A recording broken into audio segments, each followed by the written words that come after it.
Listen to your sensei. It sounds like sage advice, but is it always true? Not all sensei are equally qualified to teach, and more than a few aren't qualified at all. Martial arts aren't regulated tightly, at least not in the United States. Anyone can open a school and call himself Grandmaster Soke of the Flying Dragon Fist. There are some ways to tell if a teacher is legitimate.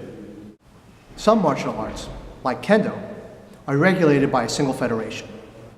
If a school is a member of the International Kendo Federation or subsidiaries, such as the ZNKR in Japan, KKAA in Korea, and AUSKF in the United States, then the school is legitimate.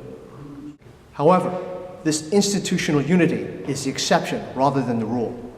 Taekwondo has three major international federations: the World Taekwondo Federation, the International Taekwondo Federation, and the American Taekwondo Association. With other styles like Kung Fu or many of the Koryu, this is even more chaotic, with many schools, legitimate and McDojo alike, acting independently of one another and having no affiliation with any federation.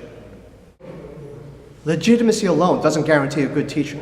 While the adage, "those who can't do, teach," isn't gospel, it does illustrate the truth that doing and teaching require different skill sets that don't always overlap. Teachers need to be able to see the flaws in their students' forms and to be able to communicate how to correct those flaws. Sometimes this communication is verbal, like in a lecture. Sometimes it's physical, like when a teacher adjusts your posture. Teaching can also be passive, by showing good form. Most teachers will use some of the techniques that I've described, but the best teachers use all of them. Everyone learns differently, and a good sensei has to have the flexibility to be able to teach differently. A good teacher needs to be willing to learn. From other sensei, of course, but also from students. Novices don't have preconceptions of what is right and what is wrong, and can bring a new perspective. A teacher that won't learn won't improve. And for me, the hallmark of a McDojo teacher is a teacher who will not learn from their students. Teaching is a partnership where both parties contribute to learning.